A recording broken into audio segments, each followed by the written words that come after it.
You know that feeling when you poured around 90 hours in the Monster Hunter Wilds, reached Hunter rank 102, crafted 12 different loadouts consisting of different greatswords, longsword, dual blade, charge blade, gun lance, and even lance. Eagerly counting down days for Misselsen's arrival as the first title update, but still feel the hunger for more Monster Hunter action? This intense craving, this feeling of hunger drove me straight back into Monster Hunter World, Rise, and then Generations Ultimate. Since my save files for Monster Hunter World were lost a couple of times, and my progression butchered between PlayStation and PC versions, I felt like I needed to play Monster Hunter World as purely and as challenging as possible. That means no defender weapons, no guardian armor, just classic, unfiltered Monster Hunter World action. Closest to its vanilla version in a way that it was meant to be experienced. I started fresh with the greatsword, but soon found myself hopelessly addicted to the charge blade, slicing the monsters with my beloved pizza cutters. Now, as I stand on the brink of facing Fatalists in Iceborne, I did briefly step away for a nostalgic journey into Monster Hunter Generations Ultimate and Rise, hoping to satisfy my hunger before becoming a full Monster Hunter content creator or a streamer. Anyways, I'm Arcadenaut here, and today we will talk about Monster Hunter World, how solid it is, and maybe lure in some of the new hunters that started playing the series with Monster Hunter Rise and Wilds. At its heart, Monster Hunter has always had a beautifully straightforward motive. Find massive monsters, learn their movesets, hunt them down, craft increasingly powerful gear from carapaces, shells and fangs. In 2018, Capcom took this simple concept and elevated with Monster Hunter World, expanding not just the scope of the hunts but also deepening the complexity and nuance of each encounter. Each quest feels like an expedition, collecting monster footprints and remains to learn more about these creatures and discovering their habitat. Before even drawing your weapon, you find yourself studying tracks, broken branches, and environmental clues. Introduced in World, each hunter is equipped with scout flies. These glowing insects guide you organically towards your prey or something of interest. As World's approach is intentionally designed to deepen the immersion of a larger hub, totally bypassing the loading scenes between each different areas, by then, Monster Hunter fans were skeptical about World and what a true Monster Hunter experience actually is. This skepticism continued with Rise and still going on with Wilds. However, as I've seen in my recent World playthrough, there are still many hunters enjoying Monster Hunter World, whether it be their old character, maybe creating a new one, or maybe as a newcomer. As I jumped back into Monster Hunter World, I was reminded instantly of what made World so special. It excels at delivering impactful and weighty combat encounters. It might seem cumbersome after playing Monster Hunter Wilds, though it is not. Whether you play Rise, Wilds, or something other, and grasp the rhythm of Monster Hunter games, this weighty combat won't bother you at all. Every swing of your greatsword, every precise charge blade transformation, every successful monster topple feels satisfying and rewards you for your efforts. The feeling that I was only able to have in endgame hunts of Monster Hunter Wilds. Yet, despite the satisfying combat fundamentals, I can't help but feel a slight disappointment.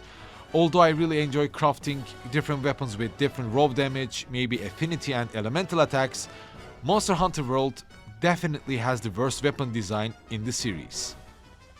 By far, it is the Soulless. The most arguably realistic weapon designs either changed by some of the monsters like Glavenus or Deviljaw Tree, or just present the same weapon design and outlook with some minor changes that show which tree it belongs to. Rise, Wilds and GU, they are all far superior to the World in this case. I can't make the same criticism about the armor designs, but when it's about the weapons, it is a huge disappointment.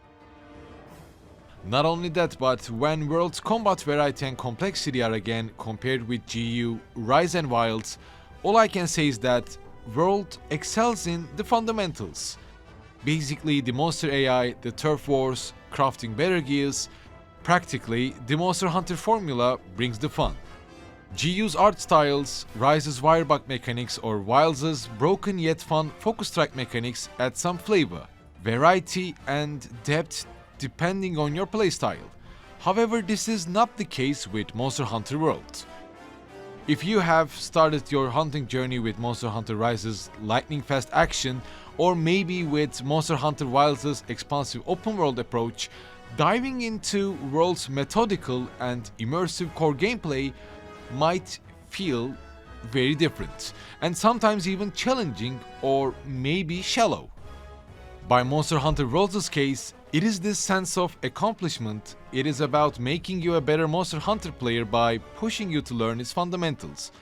Maybe when to swing your weapon, what to do when a monster is enraged. You see, Monster Hunter World isn't just about improved visuals, captivating maps, or improved fundamental combat. It has this unique sense of accomplishment and satisfaction it brings. And I believe another reason for that is its roster. I've seen many people hating the roster of Monster Hunter World, criticizing how World is stuck with reptiles, dinosaurs, and arguably monster reskins that totally ignores amphibian and bug type monsters. Maybe about the last part I can agree. However, due to Monster Hunter World elevating the series into a new engine, redoing the old monster skeletons and World taking place in New World might be the cause of it. And I'm not that dissatisfied with World's roster either.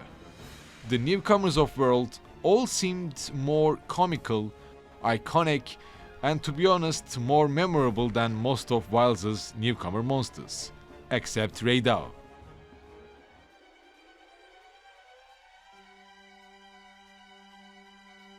With Monster Hunter World, the classics like Rathalos and Diablos returned, but Capcom boldly introduced entirely new creatures, fundamentally expanding the Monster Hunter universe that leans on the Jurassic Frontier vibes of Monster Hunter Generations. Take Arcadenaut for example. Many newcomers to World found themselves completely steamrolled by this brute wyvern that teaches players that reckless button mashing wouldn't cut it, and it was time to learn when to dodge, when to run, and how to wait for your turn.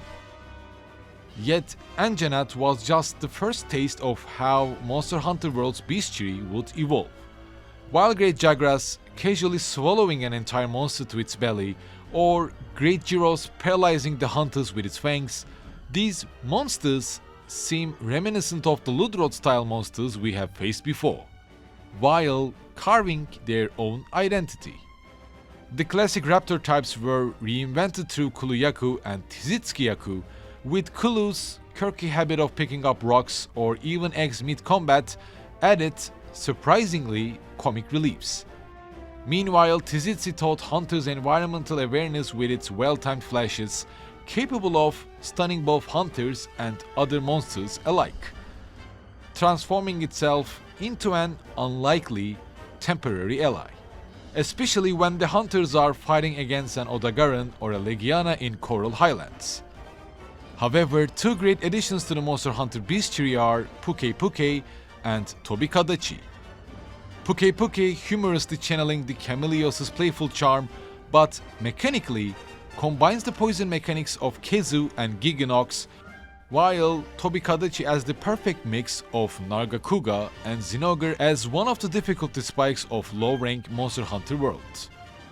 I've seen many players criticizing Monster Hunter World being repetitive and diminishing the importance of having better gears, but again, I strongly disagree. Whether it be Arcadenaut, Tobikadachi, or against the high-rank monsters of World, constant grind for materials, constant improvement for weapons and gears is necessary, which is a good thing, but can also lead players to burn out themselves while they constantly strive for progression. This happened to me especially during the high-rank Monster Hunter World and with my encounter against Bestiary in Iceborne. I found myself fighting against Devil Joe over and over again, constantly trying to survive against this giant, angry pickle dinosaur to craft his armor and his dragon elemental charge blade, which helped me a lot to clear world content and then move on to Iceborne until I hit another difficulty spike with Bestiary. With the launch of Monster Hunter Rise and Wilds, maybe, just maybe World needs an update that increases the material drop rate or the amount to ease up the effort for crafting. That might motivate hunters trying out different weapons, different playstyles, coming up with different loadouts, maybe tinkering around a little bit. Needless to say, sure, Monster Hunter World's roster relies heavily on reptilian forms that reminds me of Jurassic Frontier. However, each monster encounter feels genuinely unique, inviting discussion among hunters about their favorite fights, toughest moments, and so on. Which I kinda wanted to experience in Monster Hunter Wilds as well, but mostly couldn't find myself doing it. And you know what? This list continues with other menacing monsters. From Basilgeuse with the habit of carpet bombing hunters mid-battle, or Legiana with its ice-based attacks, or Devil Joe with its menacing aura. And I'm still talking about Monster Hunter World and trying to avoid the roster of Iceborne. But with the addition of Brachydios, Fulgur Anjanat and Tigrex, each of these menacing monsters reminded me of what Monster Hunter Wilds lacks and needs as soon as possible. Tougher, more savage monsters that you don't wish to see while you're hunting something else. Just imagine while you are trying to hunt a Diablos for your weapon upgrade, you just wish Basilgeuse not to join the fight for his own amusement, or Devil Joe appearing casually and then grabbing the monster that you wish to hunt with its jaw, casually swinging and then throwing the poo monster at you. It is this constant element of surprise, the possibility of getting ambushed by another monster, this thrill is what makes Monster Hunter World unique among other Monster Hunter titles. Monster Hunter World isn't called World by accident. Its ecosystem is living, breeding with monsters constantly roaming the map, waging turf wars among them. Whereas Monster Hunter Rise segmented its maps to enhance the mobility with wirebugs, and Monster Hunter Wilds took the leap into vast open world areas, Monster Hunter World carved out its unique identity by creating environments bursting with interconnected life. Although ancient forest and coral highlands could be quite bothersome to navigate between its layers and maze-like paths, my least favorite is definitely the Rotten Vale. Grotesque, filled with decaying monsters, poison clouds, it's an ecosystem so detailed you almost smell the rot as you navigate through it. Although I really hate it, I can't just blindly hate it and badmouth the amount of detail and how iconic these maps actually are. It actually shows how memorable these map designs are, whether they are successful or not, and I think I would prefer this type of detail rather than bland, vast open world areas that lacks the soul of Monster Hunter series. Speaking of its level design and visuals, Monster Hunter World's graphics remain impressive as ever, even years later. I felt like World struck a beautiful balance between bringing a visually stunning experience that feels dense, alive, and colorful. The key and the most heartbreaking word here is colorful, or let's make it vibrant here in this case, which Monster Hunter Wilds sadly lacks. But for some weird reason, Wilds also absolutely nails this vibrant atmosphere with its first high-rank mission. But for some reason, this weather-changing apex predator monsters seem like a really bad idea when they totally darken the whole ambience, diminishing all the vibrant atmosphere potential and visual feast that Monster Hunter Wilds could have offered. Now, having experienced Rise's fast and fluid wirebug mechanics and Wilds' ambitious open-world approach, you might wonder what to expect from World, and from the Iceborne expansion as well. Well, the Iceborne tries to elevate everything World introduced, from better weapon designs, a new Arctic-themed map with hot springs, deeper gear customization, and definitely one of the most challenging endgame contents that depends not only on having the best armor and weapon, but as well as your constant focus and jewel decorations to improve the attributes that unlocks the true potential of your weapon of choice. Iceborne is quite challenging and, to be honest, a tiring experience. And I tell you this, even though I never used any Guardian armor or Defender weapon during my world playthrough. Even though you improve your weapons to its utmost limit, you might find your damage lacking. The monsters here are relentless. They are either constantly on air, doing attacks that knocks you down, leave you with a status ailment, or they are just pure aggressive, not leaving any moment of relief or a chance to strike. Iceborne just doesn't hold your hand. It demands preparation, the best possible gear for your progression, and, of course, patience. I still don't find Iceborne that successful, to be honest, especially if I were to compare it with Sunbreak. Even though I constantly search for the best possible weapons and armor, each monster brings a difficulty that makes me feel like as if nothing changed in my gear or my progression. That sense of accomplishment feels less when compared to Worlds, I would say.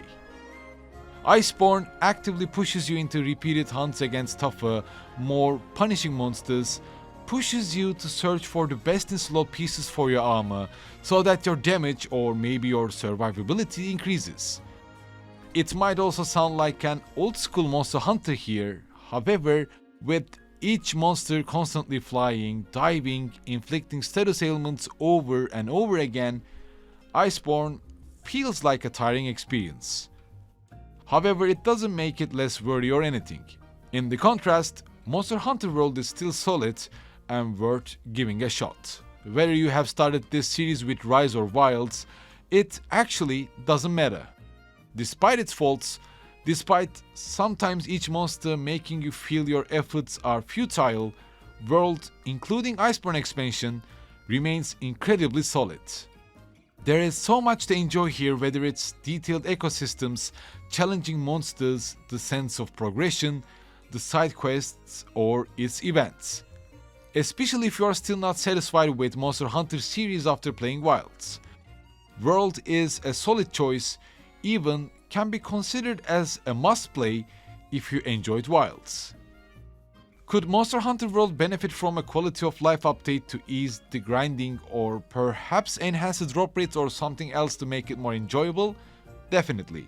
Yet, even without such improvements, World remains genuinely compelling, highlighting exactly what Wilds currently lacks. A vibrant, dynamic experience where every hunt feels meaningful. And also, making a video about World rather than covering Rise or Generations Ultimate doesn't make World superior. In fact, I think it's just me, wanting to have a character that has lots of materials, lots of armors and weapons to pick from. That's how I enjoy Monster Hunter, that's how I become addicted to this series. Whether it be World, Rise, Generations Ultimate, and hopefully I can say this for Wilds as well in the future, Monster Hunter series becomes so addicting, so memorable and captivating when each hunt, even if you hunt the same monster over and over again, when each hunt feels different, feels memorable and meaningful. As always, thank you for watching today's video. Which Monster Hunter should I cover next? Rise or Generations Ultimate? Or maybe something totally different? Be sure to share your thoughts in the comments below, and any humble support through Patreon and YouTube join is really appreciated. I will see you soon. Stay tuned.